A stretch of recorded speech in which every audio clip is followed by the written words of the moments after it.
dia, gente. Quero saudar essa mesa linda e maravilhosa, toda composta por mulheres, nessa abertura do nosso encontro. Sou a Maja Gabriel, sou agente territorial de cultura por São José dos Campos, São Paulo. Sou uma travesti de pele parda, uso os cabelos castanhos caracolados para baixo do ombro, todos aqui jogados para a direita. Agora estou com um vestido preto com manchas laranja e o crachá de imprensa da Rede Comunica Cultura.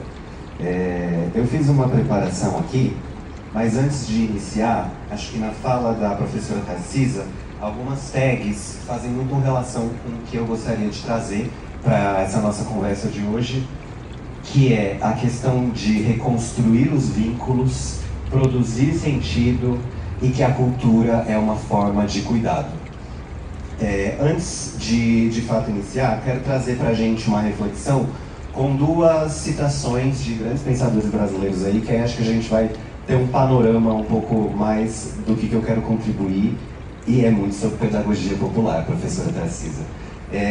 Paulo Freire falava que comunicação é diálogo, e diálogo é saber falar, mas principalmente saber escutar. E Frei Beto tem uma citação linda e maravilhosa que eu amo usar em tudo quanto é lugar que eu passo, que a cabeça pensa aonde os pés pisam. Então, para a gente trazer essa reflexão para um panorama do tema do encontro, desse nosso encontro nacional do Programa Nacional dos Comitês de Cultura, mas também essa rede, né, que é uma sementinha que nasce hoje, ainda vai brotar muitos frutos por aí. Quando o tema aqui, né, é o Brasil que comunica.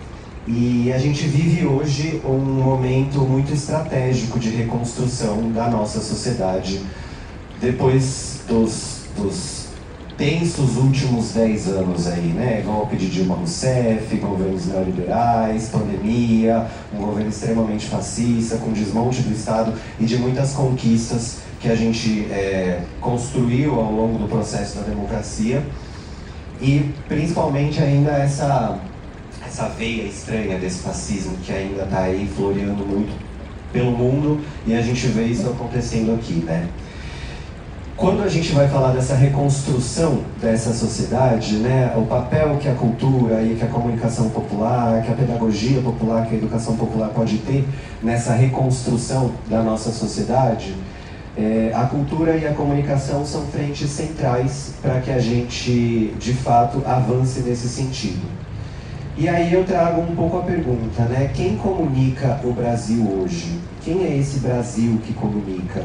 A gente não tem só um Brasil que comunica. Para falar sobre isso, a gente precisa ter um reconhecimento desses Brasis que comunicam, dessa pluralidade, dessa diversidade que compõe o povo brasileiro em todos os territórios.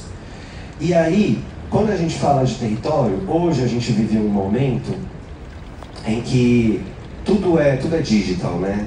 Vamos falar de comunicação. Então, vamos falar de um plano de peças digitais e vídeos e audiovisual e presença no meio digital.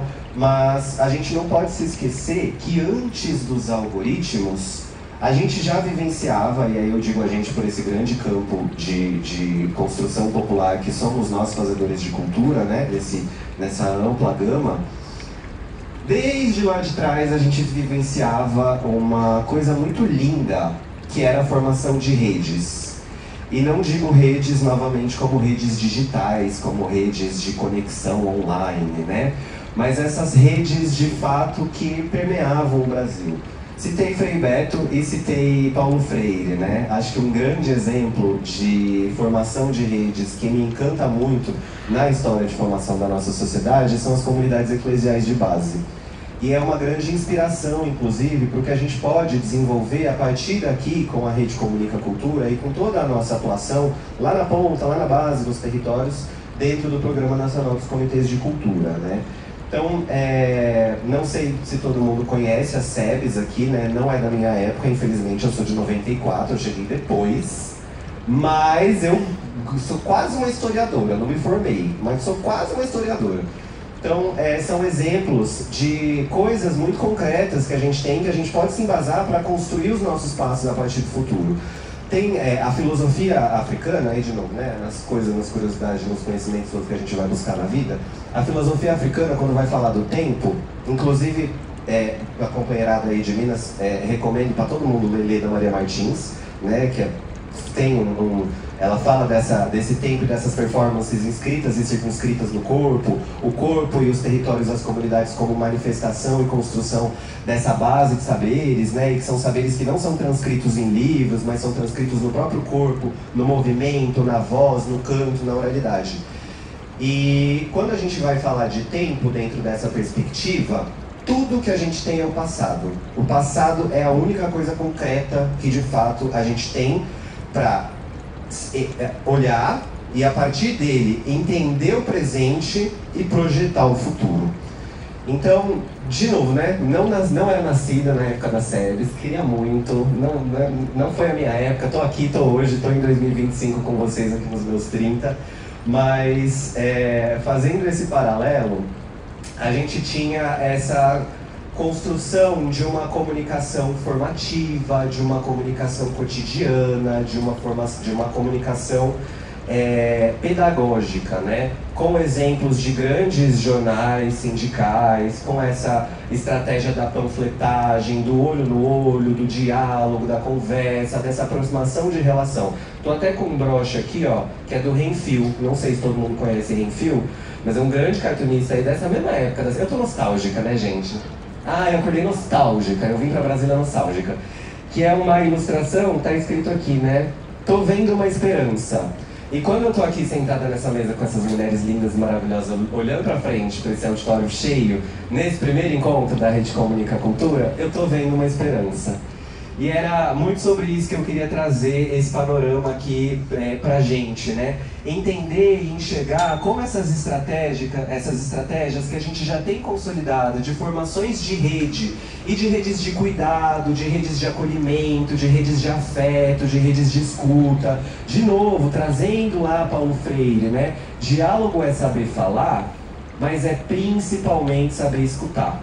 E aí, de novo, quando a gente vai falar desses Brasis todos que formam o nosso Brasil, né? E aí uma grande salva de palmas para o Ministério da Cultura, para o Programa Nacional dos Comitês de Cultura, para essa mulherada incrível, porreta, que está à frente da gestão desse programa, porque quando a gente vai falar, e aí comunicação tem diversas frentes, né? Quando a gente vai falar de uma comunicação pública, de uma comunicação institucional, e aí acho que as meninas aqui da SECOM e